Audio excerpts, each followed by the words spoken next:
E aí, meu aluno, tudo bem? Como é que estás? Seja muito bem-vindo ao nosso curso aqui de resolução de questões. Se você ainda não me conhece, eu sou o professor Daniel Marques, sou professor de língua portuguesa e língua inglesa. Trabalho em pré-vestibulares aí já há mais de 14 anos, então com certeza um pouco de experiência eu tenho acerca de vestibular, de Enem, trabalho com pré-concursos e também com cursos de idiomas, com desenvolvimento de língua inglesa, inglês como uma segunda língua e assim vai. Então espero, né, que esse curso seja proveitoso para você. Sem mais delongas, não esquece que esse curso aqui, mais uma vez, ele é um curso voltado para resolução de questões, então a gente vai trabalhar em cima de questões, mas ao mesmo tempo, qual é a proposta aqui? Que você entenda um pouquinho as competências e habilidades, porque às vezes a gente vai responder uma questão do Enem se a gente domina a competência e a habilidade, né, as quais ele está tratando naquela questão, fica muito mais fácil de resolver. Beleza? Então eu espero que você aproveite bastante, você já tem todos aí os meus contatos, se você precisar de mais alguma coisa, entre em contato, né, no nosso Instagram, no nosso Facebook, enfim, no e-mail que você tem também diretamente, e qualquer coisa que precisar estou à disposição. Então vamos lá, sem mais delongas, para a nossa primeira questãozinha. Antes da primeira questão, né, gente, vamos analisar aqui, ó. Deixa eu só colocar aqui para você. Muito bem. Deixa eu pegar aqui um marcador, vamos pegar uma cor bem marcante, bem bacana, que é a cor vermelha. Olha só, vermelho, cor do Internacional, melhor time do mundo. Mas vamos lá, pessoal, olha só. A primeira questão, então, antes da gente entrar na questão, vamos falar um pouquinho da competência de número 2. A competência de número 2, lembra, né? Aqui a gente está falando um pouquinho da língua estrangeira moderna. No meu caso, né, pessoal, eu vou falar, obviamente, da parte de língua inglesa, mas é claro que esses conhecimentos aqui você pode estender para o espanhol também, até porque as competências são as mesmas, tá? Na verdade, a competência, né? As habilidades que nós teremos aqui, mais de uma, né? Porque o que fala da parte de língua estrangeira no Enem é a competência de número 2, que diz justamente o seguinte, olha só que legal, tá? Então ela vai dizer assim, ó, deixa eu pegar aqui meu marcador, beleza, vamos lá, gente, olha só. Competência de número 2, então, conhecer e usar em língua estrangeira, ó, usar em língua estrangeira moderna, tá? Como instrumento de acesso a informações e outras culturas e grupos sociais, tá? Então, olha só, culturas e grupos sociais. Então, não é o uso da língua estrangeira de qualquer maneira, não. É o uso da língua estrangeira, né, para que a gente possa utilizar essa língua estrangeira, utilizar esse conhecimento como um instrumento de acesso, não só à informação, mas informação, cultura, grupos sociais. Ou seja, vem um pessoal de fora, vem um estrangeiro querer conversar comigo, eu posso fazer o uso desse instrumento, né, que é justamente a língua estrangeira moderna, para que eu possa ter acesso a algumas informações, à cultura dele, conhecer um pouco mais acerca, vamos imaginar, estou conversando com um americano, conhecer um pouco mais acerca da história dos Estados Unidos, estou conversando com um britânico, um cidadão inglês, de repente, conhecer um pouco mais sobre a Inglaterra, né, daqui a pouco ainda falando com um americano, eu ouvi falar que existe um fenômeno chamado anglofilia, que é aquela questão do idolatrar e cultivar hábitos e costumes ingleses, que é uma coisa que acontece, por exemplo, nos Estados Unidos. Tem uma coisa chamada anglofilia.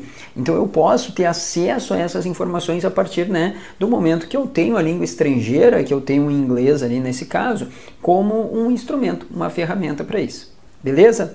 Bom, eu não vou fazer a leitura de todas as habilidades nessa questão, tá, gente? Porque vocês vão perceber que cada questão vai ter uma habilidade, uma competência e uma habilidade, né?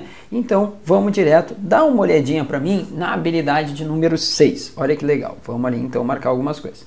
Diz assim, ó, utilizar os conhecimentos da língua estrangeira moderna e seus mecanismos como, olha aqui, ó, meio de ampliar as possibilidades de acesso a informações, tecnologias e culturas. Percebe, então, que quando ele utiliza esse tipo de questão, ele não vai falar, tá, gente, de qualquer tipo de texto. Não, né? Ele vai pegar aqueles textinhos, ó, que utilizem, por exemplo, um linguajar. Tecnologia, o que a gente pode pensar? internet. Cultura, questão cultural, né? De repente pegar algumas tradições, né, de um determinado país, né? Informações acerca de economia, política, etc. Então você vai perceber que normalmente esse tipo de texto aqui tem alguma relação com o meio tecnológico, com a internet, provavelmente, tá? Alguma coisa relacionada à computação, né? E também a questão cultural deles. Vamos exemplificar bem isso, vamos ver então essa habilidade 6 dentro de uma questão? Então, vamos lá, olha só. Deixa eu passar aqui. Beleza, aí nós estamos diante da nossa primeira questão. Vamos fazer um trato aqui, gente? Vamos. Olha só, lembra que quando a gente trabalha, né, com as questões do Enem, a gente não pensa numa abordagem, digamos, tradicional. Eu não vou começar fazendo a leitura do texto. Alguém de repente olharia para mim e diria assim: Marques, como assim eu não vou fazer a leitura do texto no primeiro momento? Não, tu vai começar pelo enunciado final, que é justamente essa partezinha aqui, ó. Lembra que o Enem, ele sempre vai dividir a tua questão dessa forma. Até porque isso está lá, né, no nosso chamado TRI. Depois eu te explico melhor o que é esse TRI. Mas olha só, então tu tem justamente, né, o enunciado final, tu tem o texto, tem o enunciado final e algumas alternativas, tá? As 5 alternativas ali que nós estamos acostumados. Começa lendo sempre o enunciado final. Lembra que no enunciado final ele não vai viajar. Como assim, Marcos? Ele não vai viajar. Tu vai ver, é muito comum no Enem, até pelo tipo de prova que nós temos, em uma ou outra alternativa, a gente ter alguma viagenzinha. O cara saiu fora da casa, né? Tu olha assim, nossa, como é que ele colocou isso, tá? Enfim, então isso pode acontecer? Pode. Nas alternativas. Nesse enunciado que eu destaquei aqui para vocês, gente, nessa parte aqui, ó, não. Aqui, digamos que é a parte mais séria, tá? Então aqui ele não vai viajar. Então a gente começa justamente fazendo uma leitura disso aqui, depois a gente lê as alternativas. Para quê? Para tirar uma ideia básica do que trata o texto, utilizar o nosso conhecimento de mundo. E você vai perceber que em muitos casos a gente nem vai precisar da leitura do texto. A gente vai fazer uma leitura tão somente para confirmar a informação. Mas vamos lá, olha só. Diz assim, ó, a respeito dos tumultos causados na Inglaterra, olha que legal, então ele está falando de algo que aconteceu na Inglaterra. Em agosto de 2011, as palavras de alerta de David Cameron têm como foco principal. Então, qual seria o foco principal das palavras utilizadas pelo David Cameron? Então, vamos lá. Primeira letra, diz assim, ó, enfatizar a discriminação contra os jovens britânicos e suas famílias.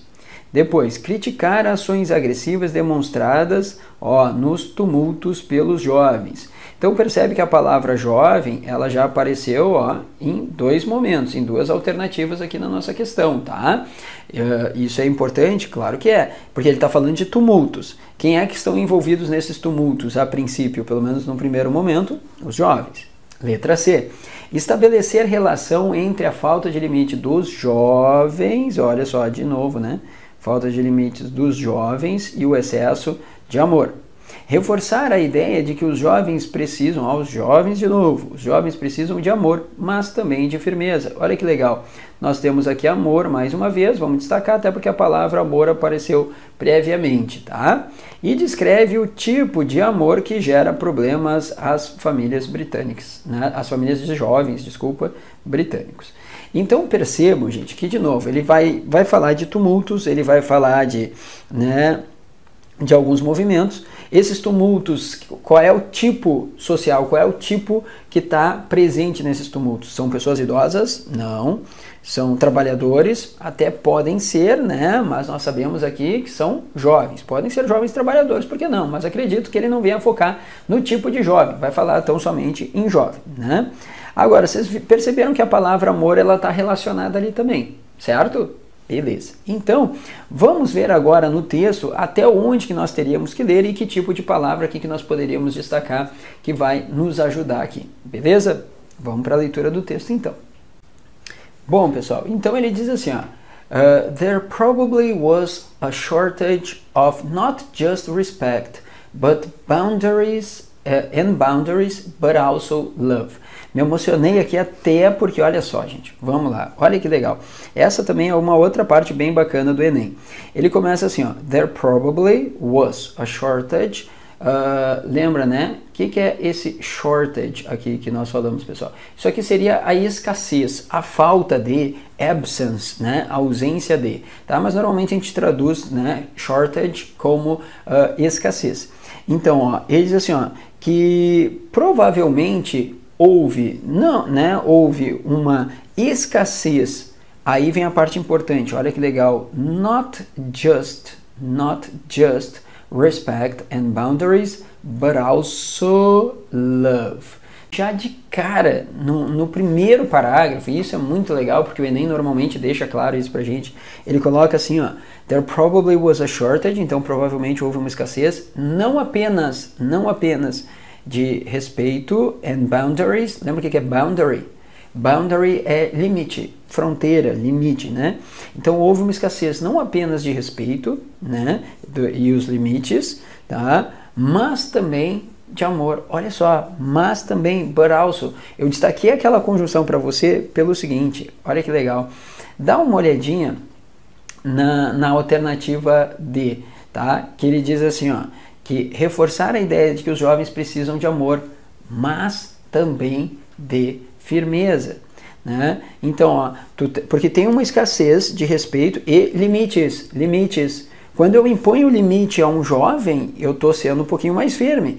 Eu não sou aquele cara que, faz tudo o que tu quiser. Não. Eu estou te dando o limite. Então eu sou mais firme. Mas, ó, but also love, eu também tenho que dar o quê? Amor. Olha a letra D de Dinamarca, pessoal. Olha que legal. A letra D de Dinamarca, ele diz justamente isso, ó. Reforçar a ideia de que os jovens precisam de amor, mas também de firmeza. Dica, pessoal, olha só, aqui, claro, né, quem trabalha a parte de língua inglesa comigo, que já fez algum curso comigo, sabe que a gente trabalha bastante com essa parte de conjunções. Sempre que aparecer conjunção no teu texto do Enem, destaca, não só do Enem, em qualquer prova de vestibular, concurso, etc., que tenha língua inglesa, apareceu conjunção, destaca. Por quê? Porque tem muita informação que eles tiram justamente a partir desse grupinho de palavras. Por isso que, né, pessoal, claro, tá? Depois pode até ler todo o texto ali, ó, The British Prime Minister David Cameron arguing that those involved in the recent riots in England need tough love, ó, a questão do tough love, né? Um amor mais rígido, um amor mais rigoroso. Então percebe, ele está dizendo justamente isso, que o jovem ele precisa de amor, mas também precisa de firmeza, tá? Por que eu não vou fazer a leitura de todo o texto aqui? Porque, de novo, o nosso foco é na questão, como que a gente resolve a questão. E esse tipo de questão é justamente isso. É lembrar que a habilidade 6 vai ter algum texto ali relacionado à tecnologia, relacionado à economia, relacionado à política, ó, a questão do David Cameron aqui, tá? E como que eu faço, né, essa inferência, essa interpretação adequada. Então, fica a dica. Anota aí só mais uma coisa, ó. Fora a conjunção, destaca também na tua leitura sempre em inglês advérbio e verbo. Por que verbo e advérbio, Marcos? Porque o verbo te indica o momento em que algo aconteceu, né? Se aquela ação foi uma ação, digamos assim, que teve duratividade, que nós chamamos, é uma ação contínua, ou se foi uma ação pontual, ou seja, ela aconteceu em um determinado ponto e acabou, tá? Então destaca verbo e destaca também os advérbios, porque os advérbios vão nos auxiliar e bastante para isso. Tá bom? Qualquer coisa, estou à disposição, te vejo na nossa próxima questão. Até lá, tchau, tchau.